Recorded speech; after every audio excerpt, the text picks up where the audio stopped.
What's going on, everybody? This is Brian Lambert, and this is episode 2 of Behind the Creators, Behind the Work, Behind the Comics. I haven't really decided on a name yet, but this is episode 2. And today we are going to have a great guest, Moana McAdams, a really great indie creator, indie advocate. I like to call her everybody's sister because, I mean, we all feel like family once we get to talking to her. She's really, really great. I'm really happy. I'm really excited. I'm also probably going to go over my thoughts today briefly about Cowboy Bebop and the residual fallout. So, broadcasting from an undisclosed location, this is Behind the Work, a creator one-on-one.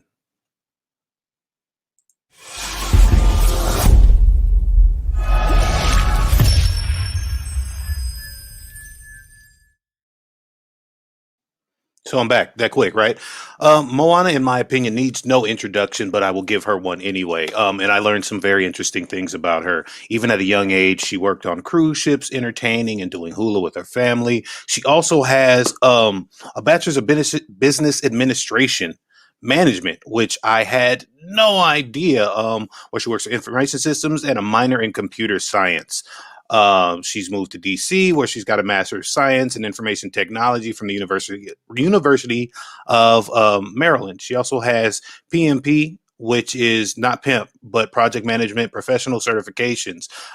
She is the life's blood of Burning Spear Comics and who does the Wildcard Chronicles. She's a self-published author. This is her second book that we're going to mainly talk about today, and I'm going to bring her on so I don't kill up all the screen time. Moana, what's Hey, going on? hey, what's going on? Thanks so much for having me on. No, thank you for coming. I'd be over here talking to myself if you hadn't graciously volunteered. So I appreciate it. I appreciate it. Absolutely. It's great to have you here. So honestly, man, looking through your bio, and okay, so I'm trying to make it like, oh man, we had this bio for a week. I didn't, right? I just got this bio right now, but I was like, oh shit, like look at all the things that she does. Like, no wonder the company and her own podcast, the Moana Nui podcast, does so well, and why Burning Spear does what it does. What motivated you, given these are all like computer and science and technical degrees? So what motivated you to get into a more creative field in terms of comics and that kind of stuff?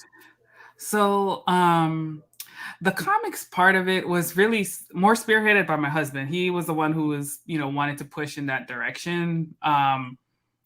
Because, we're both kind of like study the landscape type of people. Um, and if you look at, what really drives, entertainment and consumerism and media, a lot of the IP that's out there originates with comics. Mhm. Um, and so that's kind of the, I guess, the entrance way that we decided to pursue. Um, and so we initially started with the Wildcard Chronicles. We did a lot of research, from a storytelling perspective, like what was the story that we wanted to tell, but also on the business side too. Like, okay, comic conventions are obviously like the root of where all of the fans, and where the community happens. So before we even like created our book, started even writing it, we went on a convention tour essentially, and we went to different events all over the country. What was the big ones? What were the smaller ones? What's it like, to be a fan, like from the fan perspective?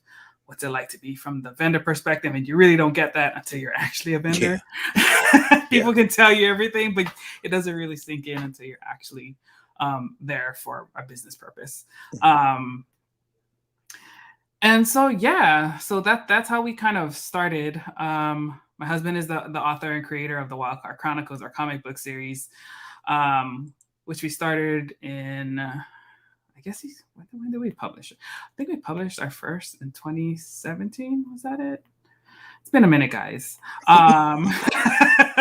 But we originally started the business in like 2013. So with the comic book itself, we really wanted to bring more authentic stories, right? Like, because a lot of the things that we consume is very much not centered on people of color, Of course. Yeah. and the tokenism and all of that stuff. But we wanted to also take it a step further. So it's not just that, oh yeah, it's a Black character, you check it out. Like, yes, that's one layer, right? But we also wanted to incorporate like the history and the culture of African peoples, right? Because a lot of media actually exploits it. But we wanted to just give it a more authentic experience. And for our characters, a lot of them are actually inspired by real life people, that we know. Because a lot of the real heroes are people that are like living amongst us right here, first responders, people like that, even our parents or whatever that might be, like, really the ancestors that come before us, the people who have like paved the way for us to be here today. So, for us, it's not just a comic, it's more like a movement and like a message that we're really trying to bring forth with everything that we touch. So that's kind of how we got started there. That's awesome. Real quick, so Ryan Robinson, and I popped up his comment. He said, hey, I know who Ryan is, right? But I'd like you to tell the audience, tell everybody who Ryan is and why he's super important, especially at the moment. Yes. What's up, Ryan? So Ryan Robertson is my amazingly talented illustrator who's gonna be doing what he is doing, not gonna be. He is the person creating the wonderful illustrations for our current book in our children's book series, The Adventures of Nakoa and Nohea, Shadows of the Ancient. This is the second book in the series. Ryan is taking us to a different level, for sure. And I don't even know what to say because he is so talented. It's been so fun because like with this book, I really wanted to have a more close relationship with my illustrator in terms of like engagement and really collaborating on it together. And it's been really fun. But like trying to find the right illustrator is what took me so long to come out with the second book, because we released the first book, I guess it's about 2 years ago now, right? Yeah, since COVID. So right before COVID is when we did the first book. And I know, I wanted to have a second book and turn it into a series because I kept getting people asking me like, I need more of this, please create more. So I was like, okay. But one of my biggest hurdles was like trying to figure out the right artist to appropriately capture Hawaiian culture. Because to me, that's a really big thing. I wanted to do it authentically. I absolutely did not want a whitewashed commercialized version of it because we have so much of that already. But, like I talked with Ryan. I've been watching his work for a really long time. And, I approached him and fortunately he was willing and available. So I'm really excited to have him on the project with me. And yeah, I just, y'all need to check out his work. Yeah, for sure. That's awesome. So I popped up the picture and I just dropped the link in the comments. Yeah. Personally, what I really like about it is, like you said, it's good. They look like real Hawaiians. That's not what I mean, right? Like that, but that's the easy way to say it though, right? Like that's like, oh, it looks like somebody who actually knows what the hell they're doing did it, right? I grew up obviously in the 80s, graduated like but I graduated in 99. I say all that to say like, oh, I'm playing football. I have like, Samoan friends, and, and on and on and on, right? And obviously the first time I saw a Samoan cat like wearing an EA with his football pads, like everybody went nuts because it was like the dopest thing ever. But then you have all of this. I mean, it really does boil down to cultural appropriation, right? I remember when I first got I got my first EA, it was gifted to me when I was a senior. Like I didn't go and make one or go to the fabric store. Like the homie was like, nah, now like you're not one of us, but like we're cool enough with you to where you can have one. Like here, this is from the family or whatever. And I think a lot of that piece of acceptance as part of a community gets lost, especially in an age of TikTok, in an age of Facebook, in an age of all these things, right? What your culture is, again, an EA, right? Somebody wearing an EA becomes popular culture, right? Because those with less melanin than us they want to adopt it. So now it's popular. Or things that we do linguistically, dances. I don't know how many like Tahitian nights I went to before it was like, bruh, this is somebody's culture. You know what I mean? Like you're an adult and you realize like, wait a Yes. minute, what? Like, oh, this is a tiki party. And you're like, maybe I shouldn't do this. Maybe this is distasteful, right? Yeah. But again, that's because those are the things that an entire other group said. No, it's different because it's popular culture and we all like it. And it's kind of it's not strange because it's kind of obvious, but it's obvious that that has happened across the board to a lot of cultures. Hmm. And it's a societal problem. Yes, can you boil it down to saying white society? Yes, only because they've been in control in America for X amount of time since its Hmm. inception. So that does not mean white people or a white person, but white society has done that. Hmm. And obviously, the things that they did Really? in Hawaii and in the islands, like, bruh, you know what I mean? Like, you don't even have to debate it at this point. But like I said, I love it. I see the campaign is over 5,500. Yo, we're about halfway there to go with 20 days left. You guys are doing a great job. I like it. Like I said, I like the patterns even. I like, you know what I mean? I like the look. And I think authenticity goes a long way. Not only with like for yourself, but I mean, when's the last time you saw a Hawaiian Islands children's book? Right. Like I can't really think that I've ever seen one, to be honest with you. Um, Not by a native author, you know what I mean, produced by people of color, like on and on and on. All the check marks that companies try to tick off to make a statement, like that's for you, real life, and I appreciate that. I love that. I think it's a really great thing.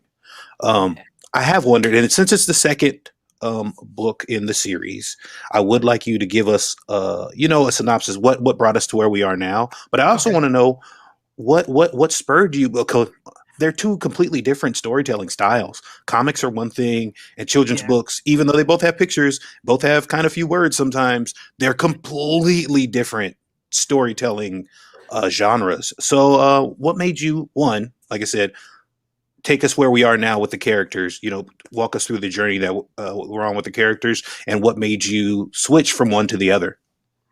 Yeah. So for me, in terms of like focusing on the children's books, it was a lot of the fans coming to us, when we were at conventions, like, hey, we love your comic book. Do you have anything for kids? And this was Hmm. something we were hearing more and more from parents. And I told my husband, I was like, well, maybe we should start a children's book series. It's definitely one that has a larger audience because it's not just comic fans, right?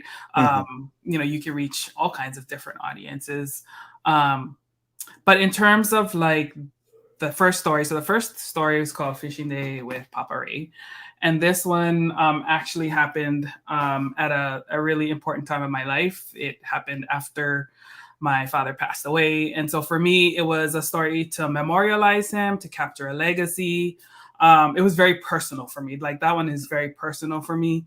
Um, but it's a story about kindness, empathy, and compassion, which are things that are much needed right now. Um, you Agreed. know, Agreed. in this time that we are in. So, I don't know if that alignment was meant to happen, but that was very key to like who my father was. Like those are some values that he taught us that our culture teaches us. Hmm. And the kind of going back to in terms of like Hawaiian culture, back to your comment, like you don't see a lot of people doing it. But I was like, okay, so then how can I also like even level it up even further? And language, like people don't even know, not all people, but some people don't even know that Hawaii has a language, Hmm. has a people. It is not I am Californian or like I'm Hawaiian, like I'm Californian. Like, Yeah. no, they're Yeah. from here. They had a language, an entire thing.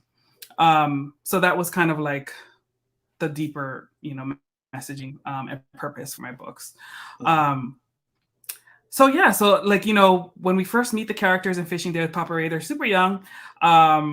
They're going out on an adventure with their grandpa. They learn some kindness, compassion, and they run into someone um, who is actually a homeless person in this story, which is another big problem in Hawaii. and I really wanted to address it, but kind of do it in a way that, to your point, how do you like encapsulate those messages in a way that kids can kind of like understand it, be aware of it, and like navigate that, right? So that was that story. People loved it. We were able to get into schools. We made donations to schools, different schools throughout Hawaii. I did a couple classroom visits. For me, that's like the heart of what I want to do, is really impact in the community, because the book is the one thing, but like the stuff that is really important to me is reaching out to kids, particularly from like where I come from, because not a lot of people reach, the points where I am. There's just so many societal roadblocks that, suppress people. Yeah. We both know. Right. Exactly. Right. What? No, that stuff ended. Blah, blah. Yeah, whatever, bro. Exactly. So for me, that's the meaningful work. But yeah, so with the second book, like Ryan and I decided to age the kids, because we're taking the book more on, we're definitely keeping the series rooted in Hawaiian culture, but we're adding, it's fiction, right? So it's part fiction, but inspired by real things. And we're taking it more to like a fantasy level. So we're like, okay, well, let's age the kids. They're a little bit older now. They're going out, and like it's time for them to start to learn some of this more real life stuff. But this particular book is gonna center on bravery and courage. Okay. And also loyalty, because that's really important. Especially amongst friends. Like if you don't have good friends that you can remember from your childhood, it's probably a good chance that you ain't gonna have no real good friends as you an adult, because you already have trust issues. But yeah, so at the core, this one is about kindness and bravery. And I think this one will drive lessons that we can all learn, right? Like even being out here as a creator, as an entrepreneur, someone who's taking their own IP and putting it out to the world for like critics to like pick it apart. This is what we like to do in it right now, right? Like it's scary. But like being someone who can show up every day, even when it looks like, because some days it's like, this is awesome, people are loving my stuff. Other days it's like, do people even see me? Damn you, Facebook algorithm. But it's that mental toughness that resiliency that we have to learn as children. Not to say it's going to be tough all as a kid, but it's these lessons. Even like I remember some of the key memories in myself that like kind of keeps driving me forward, and has brought me to like where I am right now, and all of the achievements that I've done, which to me is just like, I don't know, I'm just surviving, I'm living, I'm doing what my parents told me to do. Shout out to all the mentors who have encouraged me to be brave, and who have been there when I felt like my voice wasn't being heard, right? So like it's a daily battle for everybody, whether you're a creator or not too, right? Like there's lots of fear and uncertainty that people encounter, but it's our ability to like keep pressing forward despite like either the internal voices that we hear or the voices that are being thrown at us in social media, and we're drowning in it, right? So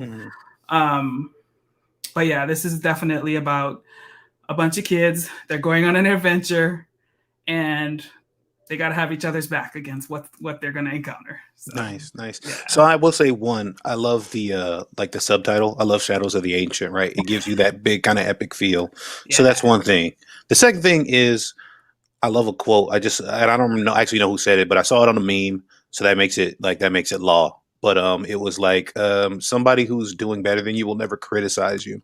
Yes. It's always the people doing like worse than you that are going to criticize you. Yes. And that really made me put on like my like kind of like fuck it mentality in terms of like Facebook, in terms of certain things. Now, don't get me wrong. And sometimes people don't know the difference between critiquing and criticizing. You can critique and, hey, this was wrong. I feel like this panel was a little awkward, blah, blah, blah, blah, blah, whatever else.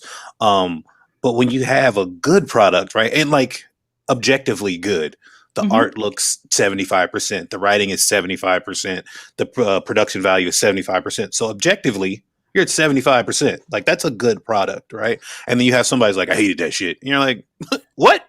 What's wrong with you? Which brings me to my Cowboy Bebop rant, right? Yes. Cowboy Bebop. I grew up on it too. I loved it. I still love jazz. I have the soundtrack downloaded. Great stuff, right? They put it live action. That wouldn't have been my first choice because I love the original so much, and you can kind of keep that contained.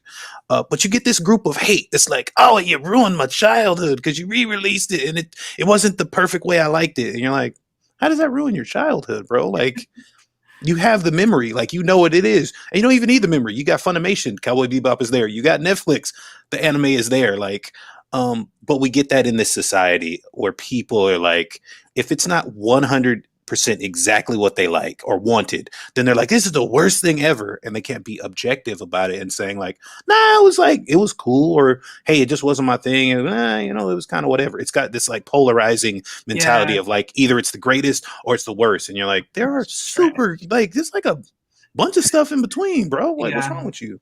Um, so I know as a creator that can be very difficult. I know that we get those dark days, right? Where you're like, I don't know how many times I've only been with Wingless Comics. I shouldn't say with Wingless Comics. I started Wingless Comics 2 years ago. I had been in the comic game with another company the year before that. So Yep. 3 years of comics, probably 5, 6 years of being an author.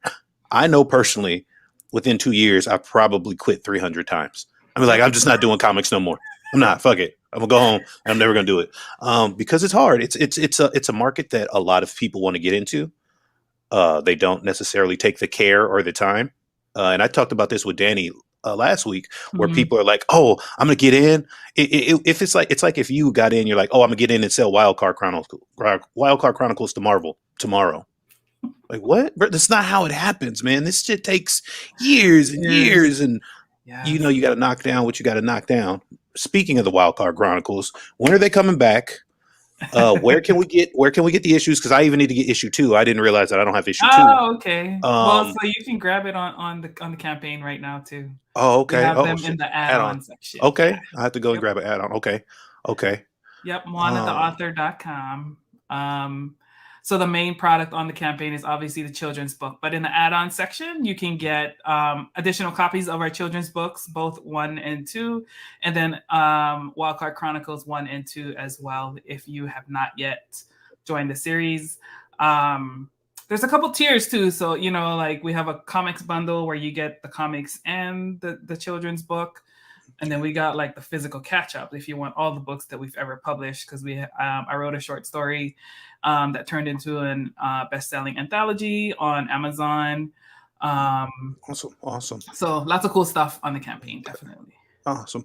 I popped up Joe's comment because he said he never felt that way 15 years in, and I never looked back. I Yeah. need whatever you do, Joe. Yes. I don't know if it's like it could be anything. Like if it's yoga, if it's drugs, if it's food.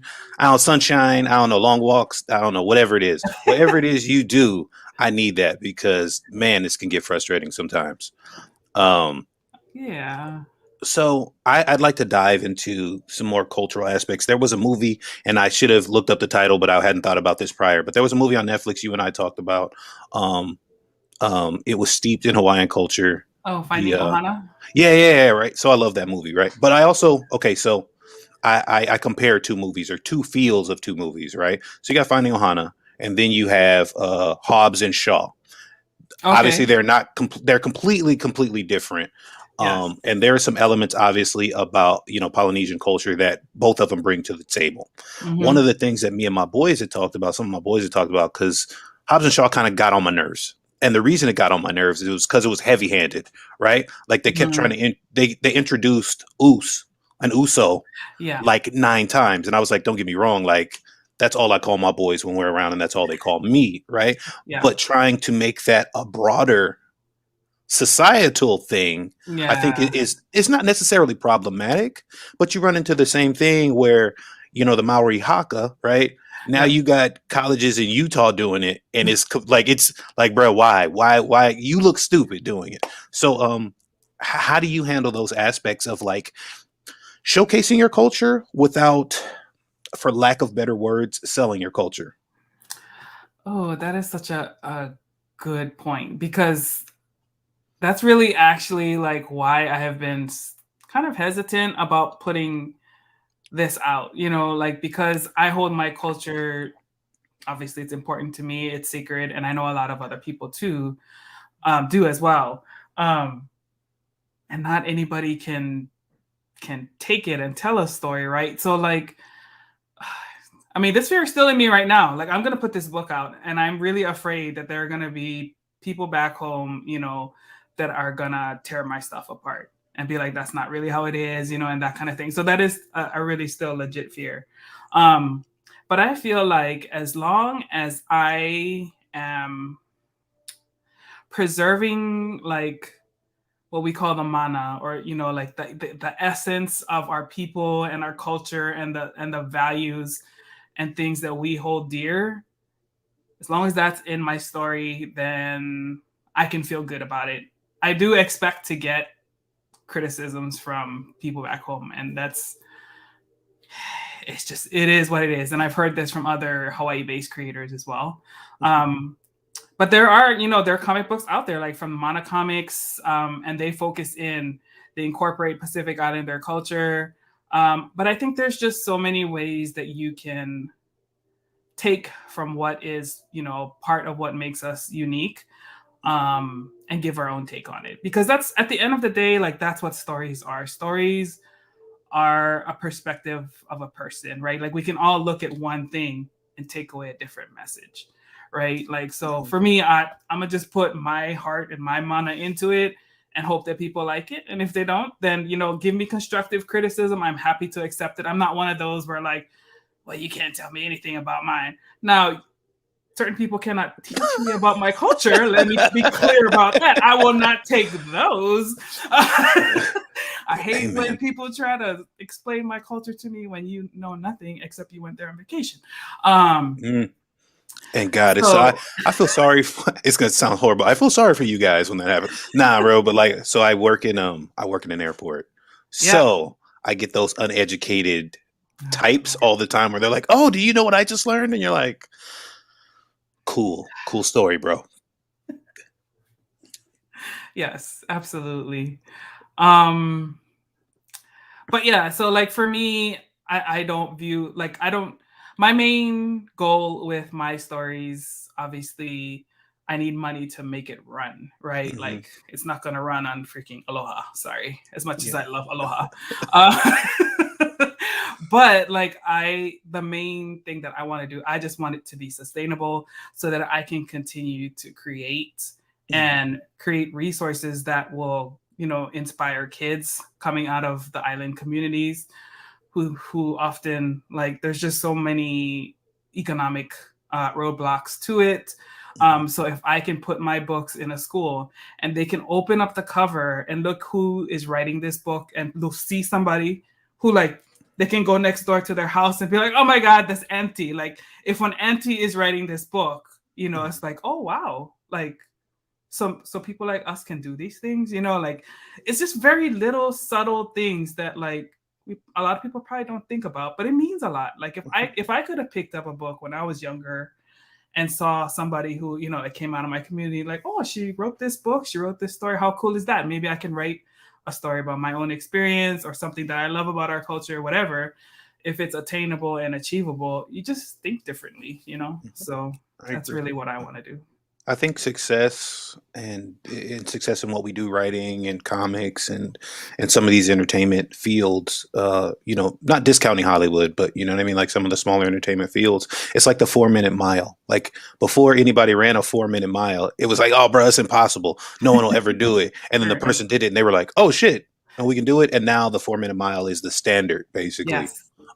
So I feel like some of these creative endeavors are the same. I grew up in a small town called San Pedro. It's close. It's in California. Mm-hmm. You know, it's easier for me to be like, oh, I grew up in LA or I grew up in Long Beach because those are the bigger cities, right? Like, and San Pedro is just right on the coast. Yep. But when I go back and talk to schools, that's one of the things, like, I'll tell the kids and I'm talking or whatever. And depending on what I'm wearing, you kind of get, they disattach, right? You become like a person who's like successful, and you got to remind them, I'm like, oh, nah, bro, I grew up, you know, I grew up in the hood. I grew up in, you know, on this street and this street. And then they're like, oh, you're from the same place we are. And they're like, yeah, no, we can all do it. It just, it really is hard to, as a child, even as an adult, Yeah, to yeah. make it happen without having seen it happen before because of the roadblocks that Absolutely. we're all very aware of, Yeah, and people try to disregard, but they really are there. You absolutely. can jump over them, but they are there, and they do make Mhm. everything um, difficult. A trend that I've seen on Facebook, and to my shame, I've just become very aware of it in the last probably 2 years. But some of like the hate and vitriol that women receive in general, like across the board. It don't matter if they're creators, a girl who's a model, or whatever else. Like it's always some chit chit chit chit chit, no matter what's going on. And a lot of mansplaining and on and on and on, right? So, like I said, I've realized how big of a problem it is in the last couple years. So, how have you dealt with those hurdles, and what kinds of those hurdles have you had to kind of navigate to be in the space where you are successful and doing what you want to do right now? Yeah, so I would say like more of the difficulties that I've had is on on the job in my real life corporate whatever you want to call it 9 to 5 job. Mhm. I absolutely have dealt with it there. Some more blatant than others.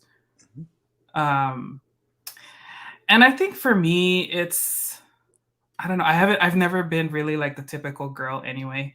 I've always run in circles that are more male dominated and not like with the girl as this precious thing or Mhm. this princess or anything like that. So Yeah. more tomboy.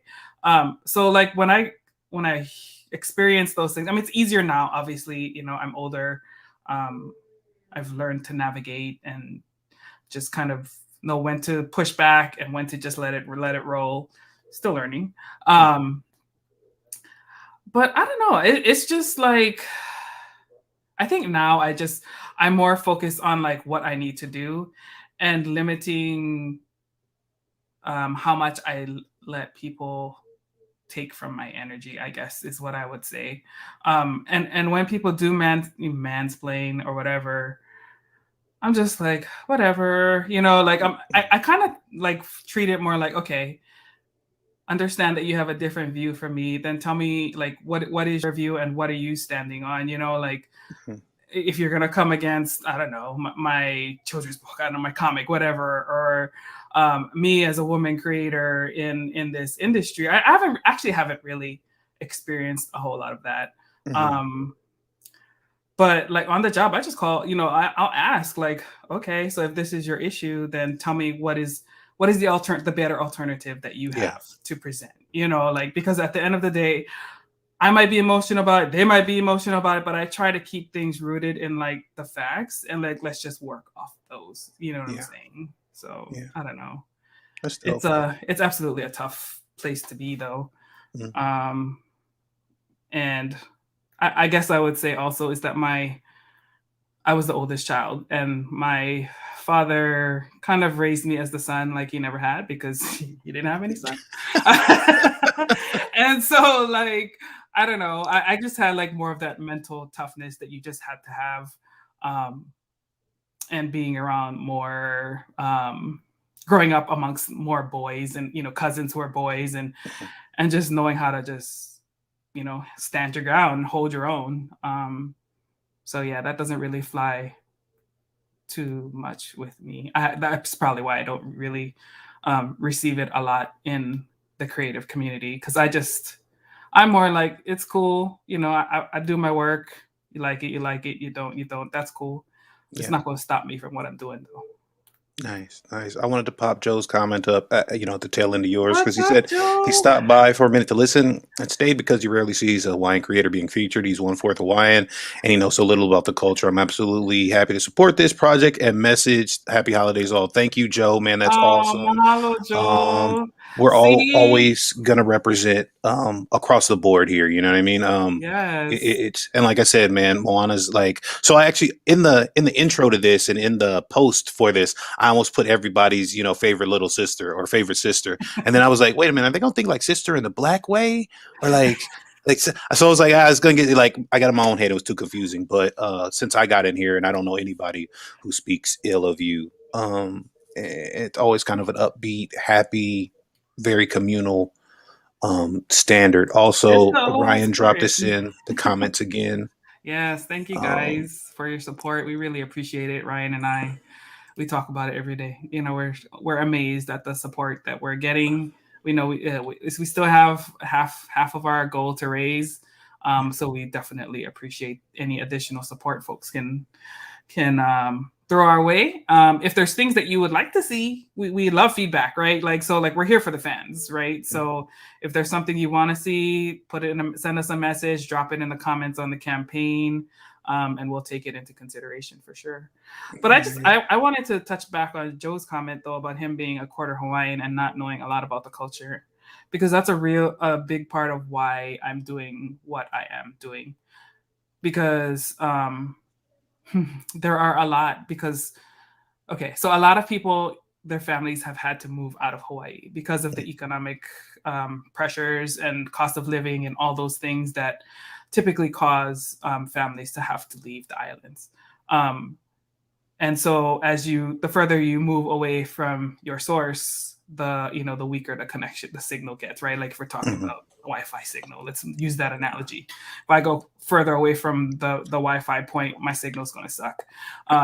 Very same way when people are removed from their land, their connection back is going to be weak.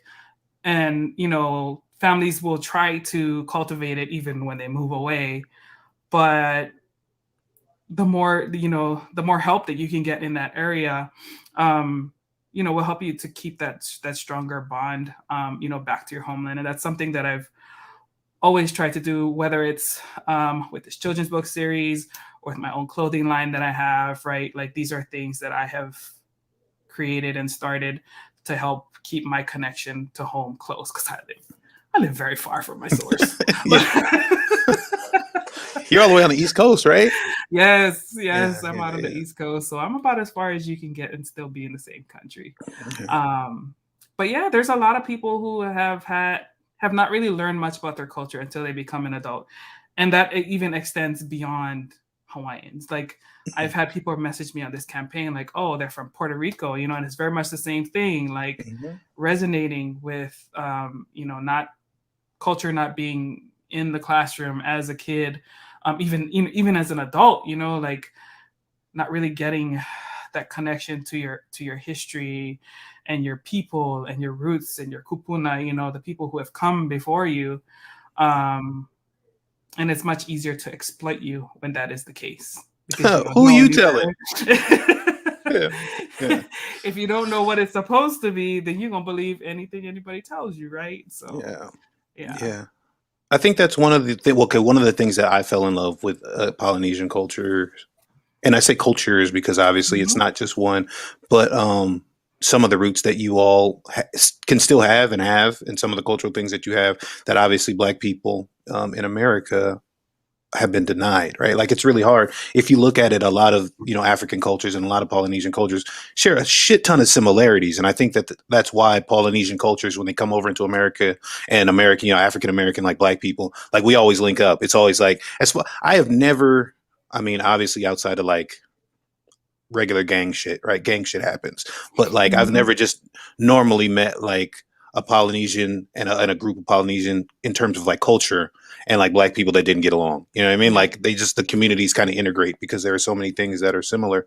And I think that it's great that there are some cultural aspects that you can keep, like you said, like being from the islands and they still being there and still being able to tap into that. And I think the other part of that, of being able to further that for people who necessarily can't go back and tap in because of the economic situation, right? Which goes back to what we were talking about earlier, society and pop culture and blah, blah, blah, and all these things that, the ills of American culture, frankly, white American culture as it constructed America, and its effects across the board. It didn't just affect one culture or one group. I mean, obviously some groups of us have gotten hit much harder than others, right? But all of them got hit by it. All of them, the manifest destiny has hit all of these different cultures, and we've all had to kind of put ourselves back together like a jigsaw puzzle, right, in order to reconnect. So I think that it has cultural significance, but I'm not actually sure. So I've always wanted to ask, but I really haven't had the time. Obviously, you're a very busy person. I'm very busy. So what's the meaning behind Burning Spear Comics? Because I know it's just not like a cool word, you know? I know there's some deeper. So Burning Spirit Comics is the name that my husband came up with, and it really is kind of inspired by Zulu culture in Africa. Shaka Zulu being one of the like the most renowned chiefs who really stood against the colonizing forces. Right. We know. Look, there's no colonizer zone. We're good. But I mean, there's multifaceted reasons for Burning Spear, but really, tying back into the indigenous cultures, and no matter where you go, whether it's on the African continent or into the Pacific Islands or into the Philippine Islands or, Puerto Rico, America, I mean, spear culture is a part of all indigenous peoples, as, whether it's in weapons, that kind of thing. And so for me, this is just my personal view. Like, it is one of the ways to unite indigenous cultures. It's kind of what I try to do with the podcast too, is to build upon those similarities and remind people that there are more similarities amongst us than there are divisions. And if we can stop to, like, before we want to respond to anyone, whatever, on social media, maybe just take a step back and be like, okay, everybody's, we all have different perspectives, and that's totally fine, but sometimes it's not just about getting your perspective out there. Sometimes you just need to sit back and listen and understand where someone might be coming from, because we all have different experiences. And maybe if you just listen, you might actually learn something. Agreed. Oh, fucking agreed. Like I said, man, I'm on TikTok now, right? Like, again, marketing, you got to do this, you got to do that. Let's go to TikTok. I don't know whose fucking idea that was. I actually blame Danny J. Quick, because I'm like, bro, why did you get me into TikTok, right? But it's like a rabbit hole, and you get people that it becomes controversial when Megan Thee Stallion raps, "Hey, don't call me sis," right? Then white people get up in arms about it. Like, why can't I say that? It's because it's super disrespectful. But people won't listen. Like, they're just mad. I should be able to do what I want to do. No, you can. But at the same time, you're kind of a jerk if someone sets a boundary and you walk over it. And that's what it becomes. And people kind of disregard that boundary aspect of it, of like, nah, bro, it's not saying that, like, you're a horrible person. If you said it in the past, it's, hey, this is the boundary now. And if you respect these boundaries, you're good. If you don't, you're kind of an asshole. You know what I mean? And like, yeah, it shouldn't be as hard as it is. It shouldn't. Again, I think a lot of these issues boil down to socio-political issues.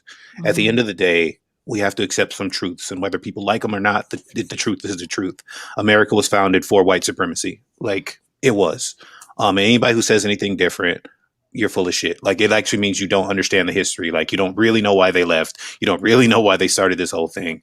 Oh, the Civil War. That was so they could keep slaves. No, it's different. Nah, bro. It was so they could keep slaves. States' rights to keep slaves. There are people that don't even know about the genocides that happened in, Hawaii. You know what I mean? Like, all the, like, you say, like, genocide in Hawaii, and people are like, what? Yeah, bro. There was a genocide there too.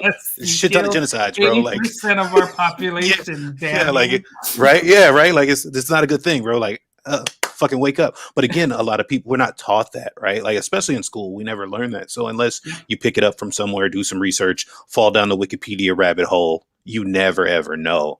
And that tends to lead to the ignorance and the assumption that people can do what they want, right? I should be able to say the N-word. Everybody else does. But bro, why do you want to?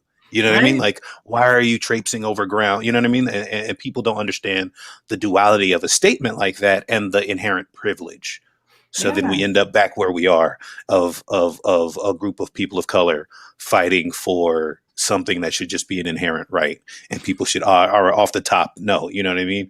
Oh, you call me colonizer. It's just like me calling you blah, or you call me Karen, bro. We've been doing that for 2 years, right? That's what I'm saying, right? Like, colonizer and Karen been around for 2 years.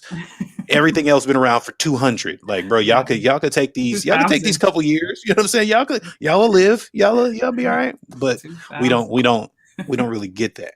So I need to know, and this isn't even really for the audience. This is for me. I need to know, one, are we getting a Wildcard Chronicles 3, first of Yeah. all?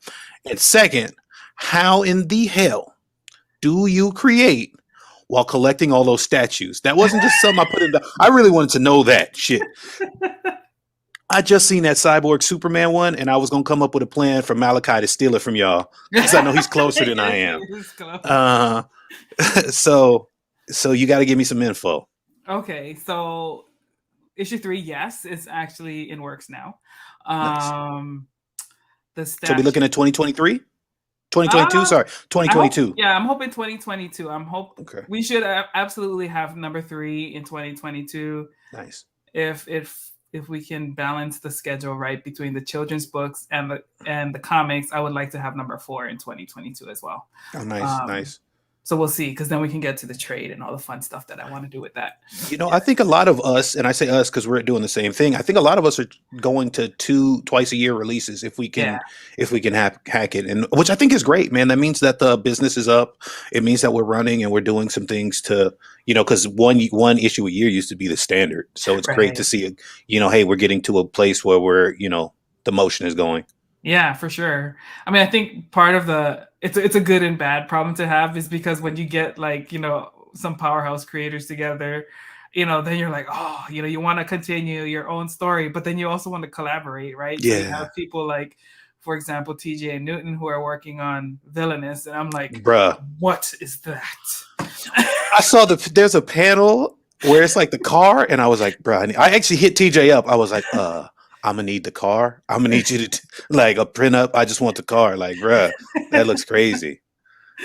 Yeah. So, yeah, you know, similar, even internally, you know, here at Burning Spear Comics, it's like we want to continue both, right? The comics and the children's books. Mm-hmm. So, just trying to find the right rhythm is the thing. Yeah. Let's see. Okay, the statues. Alrighty.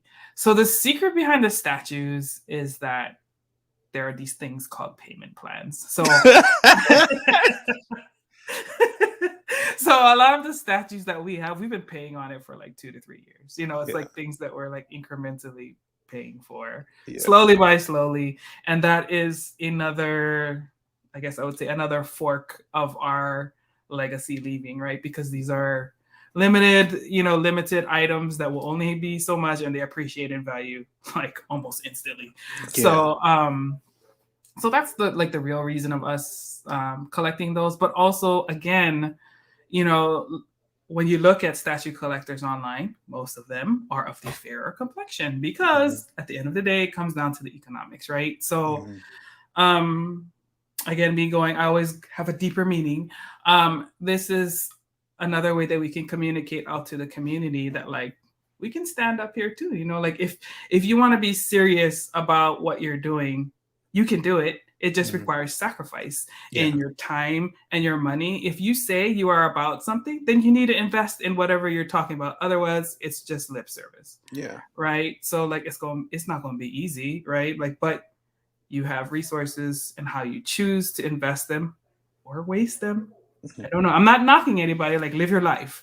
I'm just saying you can't be out here saying you want to do X, Y, and Z, but you're over here doing A, B, and C. It's just not going to come together. Yeah. Yeah. So, yeah. They also look really dope too. So beyond all the other shit, they look really dope. And you got to treat yourself. I think I know I'm very guilty of it, but I know that also other people are. We get caught up in not even the achievement, right? Like we reach something and it's an achievement. We're like, well, that's cool, but I still got this next thing I got to do. I still go like, oh, you reach that. You're like, well, cool, that's fine. But I got this next thing. So you don't really take the time to celebrate what you do, because at your level I know you well enough to be like, oh yeah, you're like, oh yeah, I got this published, I'm doing this book, yeah, that's great, but like I got this next project I'm gonna have to handle, right? Yeah. And other people who are looking at you are like, oh shit, because they've never seen anybody published, they've never seen anybody with multiple books, they've never seen that kind of a thing. And so for them, sometimes the people who are looking at you, it's bigger for them than it is for you, because you're off to the next goal, right? And they are like, damn, I never saw this first goal before. So it's definitely great to take the time to look back and I mean, absolutely, and fucking enjoy it. Yeah, I mean, I've looked at other, bigger creators than me, Sebastian Jones for one. And Mr. 100,000 over there, easily. Mr. 100,000, fuck, 100K. Yeah, K but two. like I don't view that, well, at least I try not to compare myself to bigger creators because you don't see their backstory. You don't see how Yeah. many years. Like people only they see the success and they think it's an Yeah. over and I want to be like that. But you don't see the many years where they stumbled and they failed and they learned and they kept going, back to Yeah. the resiliency thing. Like work on your journey, focus on what you're doing, like look to them, learn from them, reach out, ask questions because some of them will even give you some tips, Yeah. um and some of them will even shout out your work. Seb's a great Yeah. I example. about Like to say, yeah. he It's, every time I'm in a live with him, he's like, "Oh, he's a great writer. Go and follow Brian Lambert." I'm like, yeah, right. Seb is a really cool guy. Yeah, I mean, there's always going to be, at the end of the day, there's always going to be someone better than you. There's Yeah. always going to be someone not as good as you. So it's really the way Wait, you. are we shouting out the names of people who are not as good as you? Because No, no, there's no, no, one no. guy I'll I'm not. drop right now. Okay, If fuck you it. want I to, thought I you. mean. I thought you was getting something started. I was like, because okay, because I don't like the way he did my boy Greg, and I don't. Oh, okay, never mind. Oh, I guess we're not doing that today. I don't want it to be that kind of thing. Damn it! I I was mean, gonna get. She's that's gonna for get the mad. real talk show. Right? Creator real talk over here. Right, right, right. It's just gonna sound like a Tupac fucking remix. Fuck F him your and fuck your place mama. and the truth you claim. Yeah, What's exactly. time will be fine. 100% how I feel about a certain person, but that's a whole different story. 100%. Like, don't let me see your ass at a con, bro. Man, this Um, one, man. You brought up Pac. Like, that's. right. Yes. Look, man, that Machiavelli album got me through senior year, man. I thought I was hard as hell. I wasn't, but I Yes. thought I was. Oh, yes, Pac. So that's, yeah, so much of my, my vibe is from that dude too. Yes. Yeah. I try not to, let that side come out too much, but there is that side of me too. Right, you need it. I feel like I said, man, warrior cultures, you know what I mean? Like Yeah. that's part of who we are, and obviously in both cultures, and in a I shouldn't even say both. Again, this goes back to, and like I said, a lot of issues are socio-political, whether or not we want them to be, which also means that it's race-based. But you got the entirety of South America comes from these Mhm. cultures, right? You've got all Yep. the islands that come from these kind of cultures. You got the Yep. majority of African nations come from these kind of cultures. Yep. The majority of Asian cultures, Yep. damn near everybody was living ghetto fabulous Yep. with like a warrior culture, some vibe with nature, was getting along, and Yep. then colonialism happens. It fucks everything up. Like, I give colonialism props because they invented the toilet, and so I do like the Yes, indoor that toilet, part. right? Thank you Like, so much. thank you Yeah. very much. No, But no, everything no else, holes in the ground. right? Everything else y'all could have kept, basically. But like, I Ah. messes with the indoor toilet, so like, thank you and not thank you at the same time. Uh, all right, so we're coming to the end, and as always, like the time flew. I have a I great time know. talking to you all the time. Um, I want to give you the floor. If there's, you never know who's watching. If there's something that you want to tell your fans, you want to tell the audience, and I know that we got the sales pitch stuff, so you can do the sales pitch stuff after. But I want people to walk away with who and what you are, and who and what you're doing and why. So if you have a message for everybody out there, and then your sales pitch, run it. All right. Well, I mean, to all people who are watching, the real reason why I am out here creating is to truly represent my cultures and people of color and the cultures and history that come with us.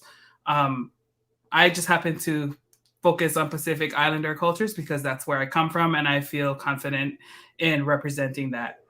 But back to the point that I made earlier, like there are similarities in the struggles that we have, that we face. And I really want to create stories and resources to reach our children, the next generation, because those are the ones that we really need to be focused on. Um, we need to bring them, create more opportunities for them to succeed, even far beyond what we are doing now. to restore the pride that they have in their own culture, right? Like, and not mainstream culture, because a lot of that is just a popularity contest, which there's a place, for everything. But I want our families to remember where we came from, to be proud of it, to find value in it, and not just for it to be some, I don't know, some commercialized thing, I guess is what I'm saying. And, as I talk to more people about storytelling and, incorporating culture, I see that there are things that are resonating. And I want you guys to hold on to that, be proud of your culture, support the projects that are out here trying to do it, not just mine. I'm obviously going to pitch mine, but like there is a broader picture here.